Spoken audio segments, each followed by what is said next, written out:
ছোট পর্দার জনপ্রিয় অভিনেত্রী জান্নাতুল সুমাইয়া হিমি তার নানাকে খুঁজে পাচ্ছে না। সোমবার 17 ফেব্রুয়ারি মুন্সিগঞ্জের পুরানবাজার ঢালিকান্দি এলাকা থেকে তিনি হারিয়ে গেছেন। বিষয়টি নিশ্চিত করেছেন তিনি নিজেই। নানাকে খুঁজে পেতে তিনি সামাজিক যোগাযোগ মাধ্যমেও একটি পোস্ট দিয়েছেন।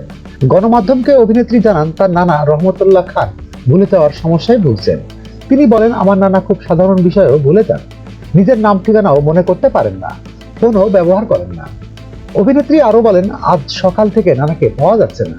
ফজরে নামাজ পড়তে বাসা থেকে বের হয়েছিলেন তিনি, এরপর থেকেই নিখোঁজ।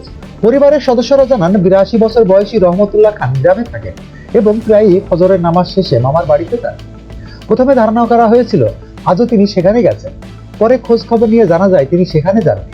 এরপরই চারিদিকে খোঁজাখুঁজি শুরু হয়। ইতিমধ্যে নানাকে খুঁজে পেতে স্থানীয়ভাবে মাইকিং করা হয়েছে এবং থানায় যোগাযোগ করা হয়েছে বলে জানান তিনি।